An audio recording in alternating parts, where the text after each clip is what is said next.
ओम शांति। आज 8 अप्रैल 2021 के मधुर महावाक्य है और आज की मुरली में बाबा हर बच्चे को फूल के रूप में देख रहे हैं। और फूल की विशेषताएं क्या होती है कि फूल इतने सुख देने वाले होते हैं, कभी कांटा चुभाने वाले नहीं होते हैं।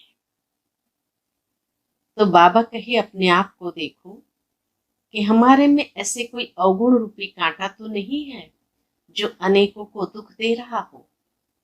मैं सदाबहार फूल कितना बना हूं, ये चेक करो। आज की मुरली धारणा युक्त मुरली है, जहां हर एक अपने आप को ये चेक कर सकते हैं कि हम कहां तक एक सदाबहार खुशबूदार रूहानी फूल बने हैं। सुनते हैं बाबा के मधुर महावाक्य।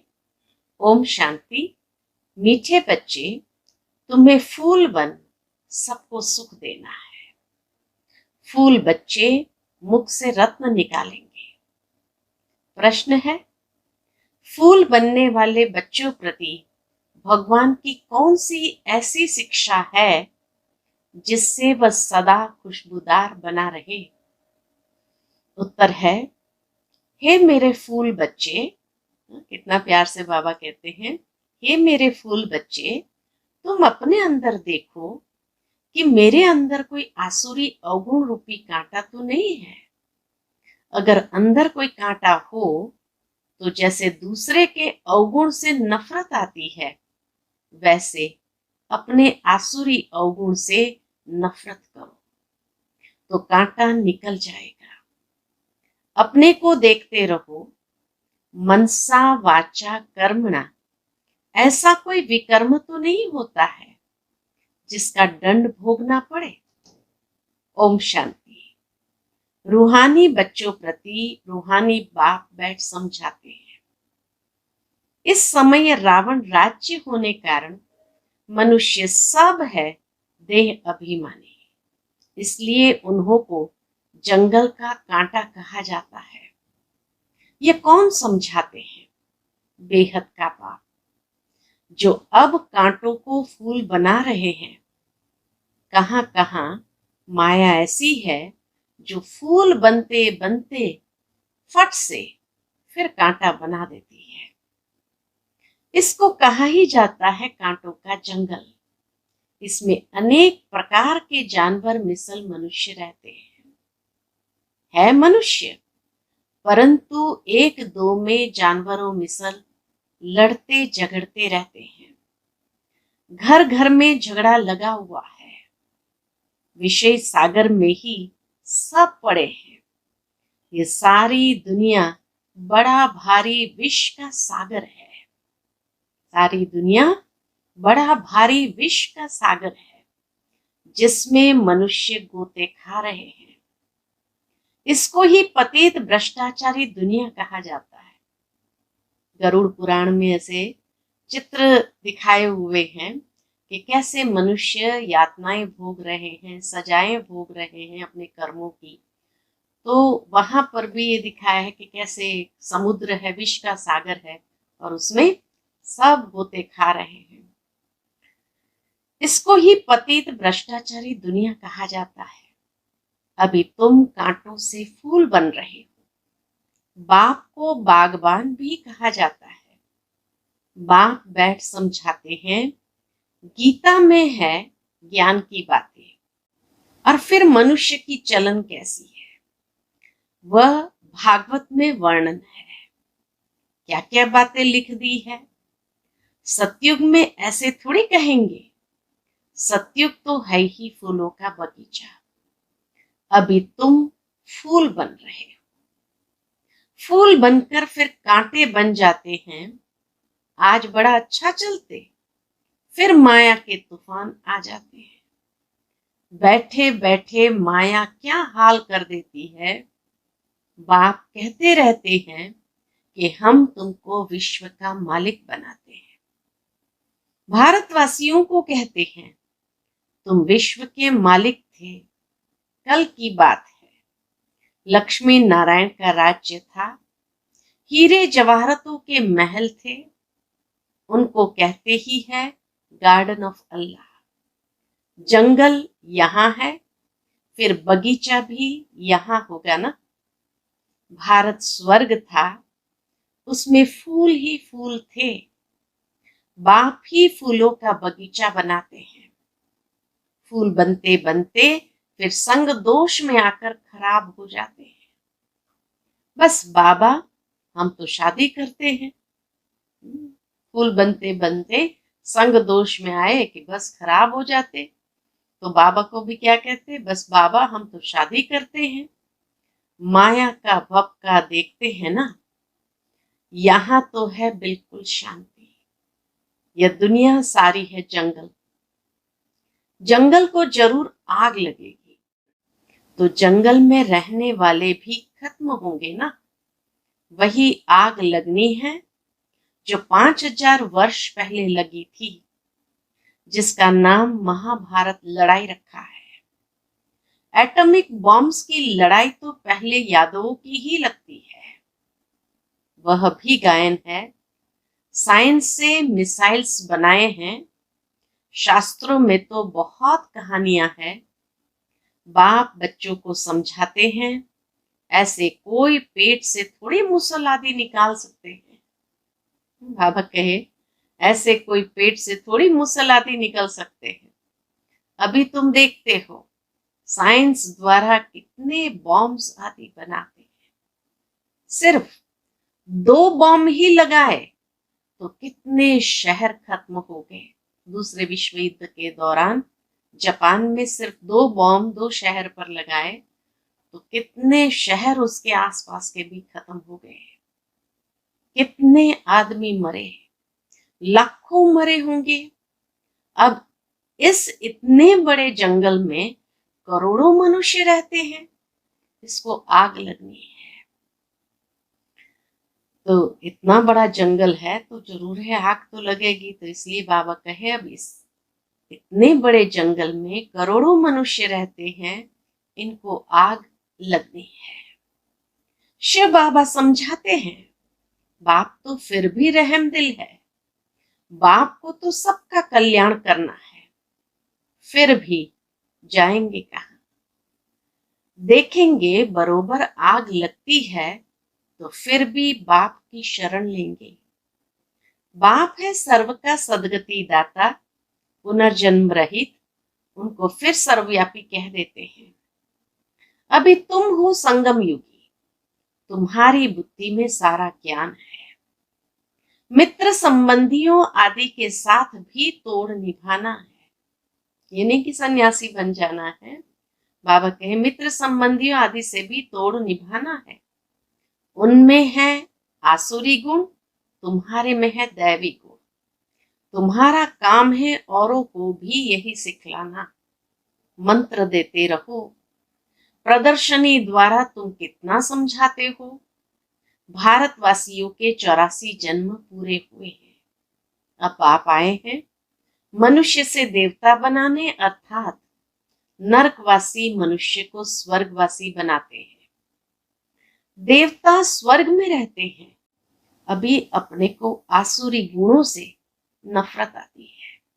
अपने को देखा जाता है हम दैवी गुणों वाले बने हैं, हमारे में कोई अवगुण तो नहीं है। मनसा वाचा कर्मण, हमने कोई ऐसा कर्म तो नहीं किया जो आसुरी काम हो। हम कांटों को फूल बनाने का धंधा करते हैं, वह नहीं। बाबा है बागबान और तुम ब्रह्मा कुमार कुमारियां हो माली। किस्म किस्म के माली भी होते हैं। कोई तो अनाड़ी है जो किसको आप समान नहीं बना सकते। प्रदर्शनी में बागवान तो नहीं जाएंगे, माली जाएंगे। ये माली भी शिव बाबा के साथ है। ब्रह्मा बाबा भी बड़ा माली है, यह माली भी शिव बाबा के साथ है, इसलिए यह भी नहीं जा सकता। तुम माली जाते हो सर्विस करने के लिए, अच्छे अच्छे मालियों को ही बुलाते हैं। बाबा भी कहते हैं अनाड़ियों को न बुलाओ, बाबा नाम नहीं बतलाते हैं, थर्ड क्लास माली भी है ना।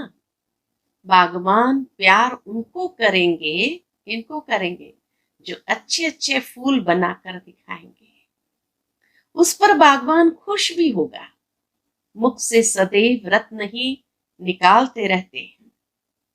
कोई रत्न के बदले पत्थर निकालेंगे तो बाबा क्या कहेंगे? शिव पर अक के फूल भी चढ़ाते हैं ना, तो कोई ऐसे भी चढ़ते हैं ना। चलन तो देखो कैसी है। कांटे भी चढ़ते हैं, चढ़कर फिर जंगल में चले जाते हैं। कांटे भी चढ़ते हैं, चढ़कर फिर जंगल में चले जाते हैं। सतो प्रधान बनने बदले और ही तमो प्रधान बनते जाते हैं।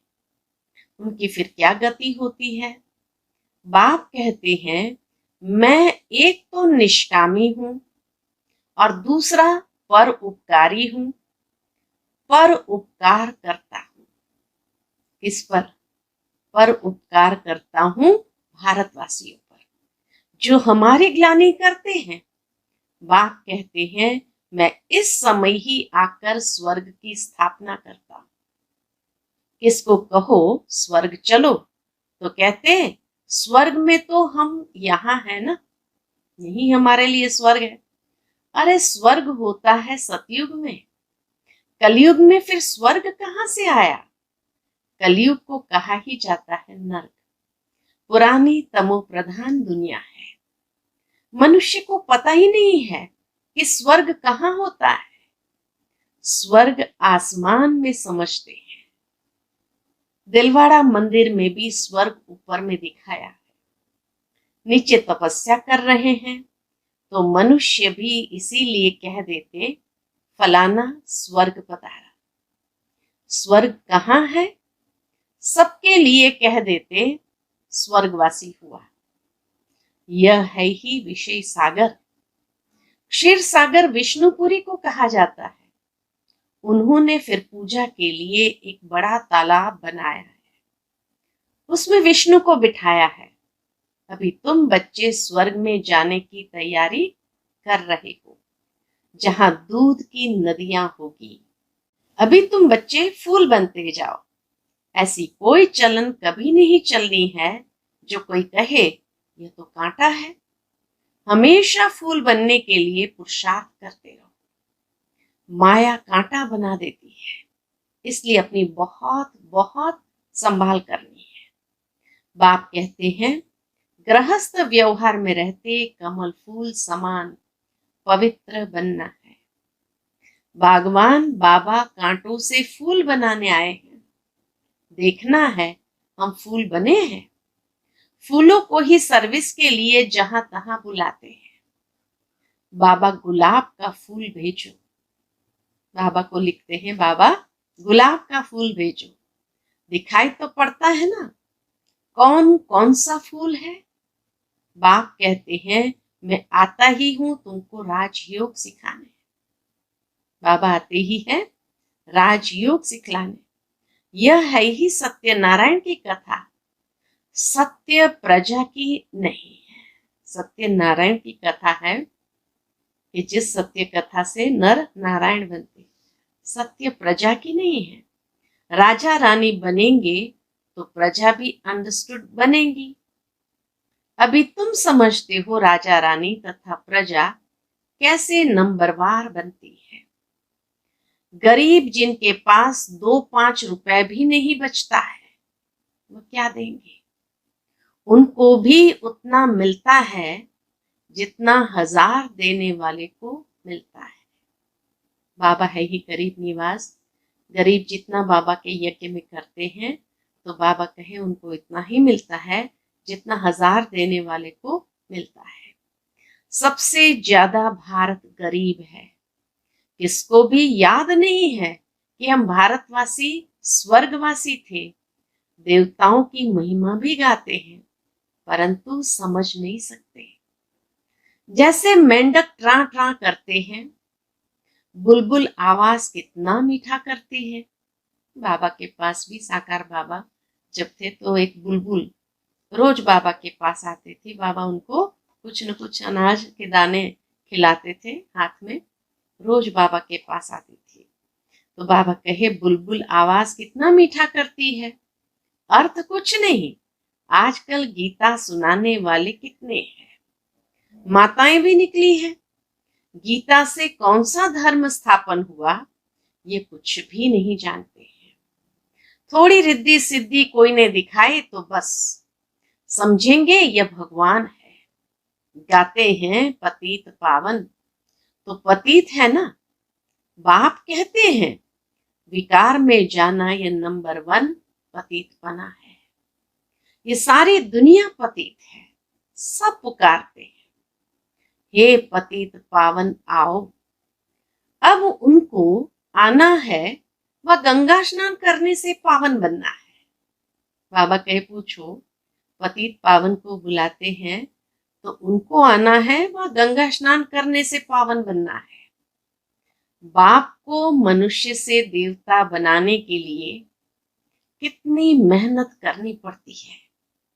बाप कहते हैं मुझे याद करो तो तुम कांटे से फूल बन जाएंगे। मुख से कभी पत्थर नहीं निकालो, फूल बनो। यह भी पढ़ाई है ना, बाबा की पढ़ाई है कांटों से फूल बनने की। चलते चलते ग्रहाचारी बैठ जाती है तो फेल हो जाते हैं, होपफुल से होपलेस हो जाते हैं। फिर कहते हैं हम बाबा के पास जाएं। इंद्र की सभा में गंदे थोड़ी आ सकते हैं, ये इंद्र सभा है ना। ब्राह्मणी जो ले आती है उस पर भी बड़ी जवाबदारी है। विकार में गया तो ब्राह्मणी पर भी बोझ पड़ेगा, इसलिए संभाल कर इसको ले आना चाहिए। आगे चल तुम देखेंगे साधु संत आदि सब क्यों में खड़े हो जाएंगे। बाबा की भविष्यवाणी कि आगे चल करके देखेंगे साधु संत आदि सब क्यों में खड़े हो जाएंगे। भीष्म पितामह आदि का नाम तो है ना।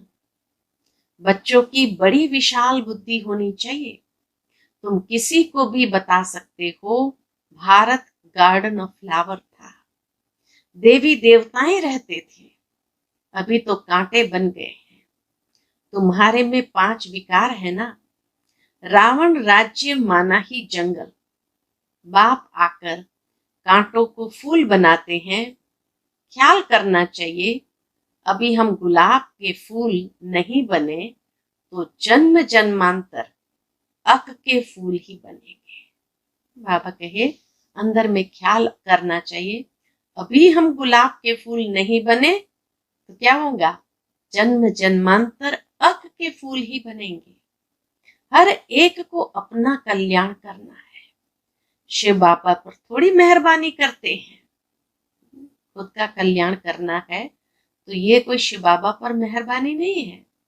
मेहरबानी तो अपने पर करनी है। कैसे करेंगे, अब श्रीमत पर चलना है। बगीचे में कोई जाएंगे तो खुशबूदार फूलों को ही देखेंगे, अख को थोड़ी देखेंगे। फ्लावर शो होता है ना, यह भी फ्लावर शो है। बड़ा भारी इनाम मिलता है, इस फ्लावर शो में बड़ा भारी इनाम मिलता है। बहुत फर्स्ट क्लास फूल बनना है, बड़ी मीठी चलन चाहिए। क्रोधी के साथ बड़ा नम्र हो जाना चाहिए। हम श्रीमत पर पवित्र बन पवित्र दुनिया स्वर्ग का मालिक बनना चाहते हैं। बाबा कहे अंदर में होना रहना चाहिए कि हम श्रीमत पर पवित्र बन पवित्र दुनिया स्वर्ग का मालिक बनने चाहते हैं। युक्तियां तो बहुत होती है ना, माताओं में त्रिया चरित्र बहुत होते हैं। चतुराई से पवित्रता में रहने के लिए पुरुषार्थ करना है।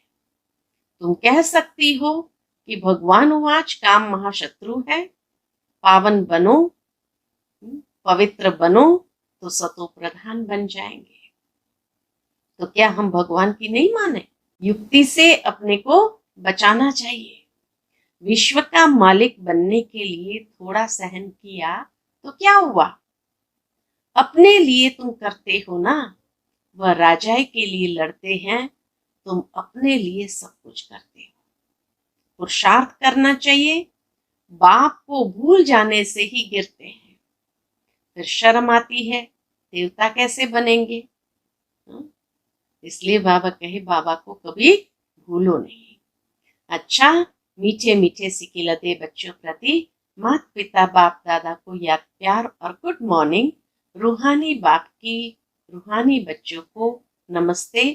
हम सब रूहानी बच्चों की रूहानी माता पिता बाप दादा को याद प्यार गुड मॉर्निंग और नमस्ते नमस्ते। शुक्रिया बाबा, शुक्रिया। आज की मुरली से धारणा के लिए मुख्य सार है। पहली पॉइंट, माया के ग्रहाचारी से बचने के लिए मुख से सदैव ज्ञान रत्न निकालने हैं। संग दोष से अपनी संभाल रखनी है। दूसरा, खुशबूदार फूल बनने के लिए अवगुणों को निकालते जाना है। श्रीमत पर बहुत बहुत नम्र बनना है। काम महाशत्रु से कभी भी हार नहीं खानी है। युक्ति से स्वयं को बचाना है। आज का मधुर वरदान है, सदा पावरफुल वृत्ति द्वारा बेहद की सेवा में तत्पर रहने वाले हद की बातों से मुक्त भव। सदा पावरफुल वृत्ति द्वारा बेहद की सेवा में तत्पर रहने वाले हद की बातों से मुक्त भव। जैसे साकार बाप को सेवा के सिवाय कुछ भी दिखाई नहीं देता था, ऐसे आप बच्चे भी अपने पावरफुल वृत्ति द्वारा बेहद की सेवा पर सदा तत्पर रहो, तो हद की बातें स्वतः खत्म हो जाएगी। हद की बातों में समय देना यह भी गुड़ियों का खेल है, जिसमें समय और एनर्जी वेस्ट हो जाती है। इसलिए छोटी छोटी बातों में समय व जमा की हुई शक्तियां व्यर्थ नहीं गंवाओ। आज का स्लोगन है, सेवा में सफलता प्राप्त करनी है तो बोल और चाल चलन प्रभावशाली हो। सेवा में सफलता प्राप्त करनी है तो बोल और चाल चलन प्रभावशाली हो। अच्छा, ओम शांति।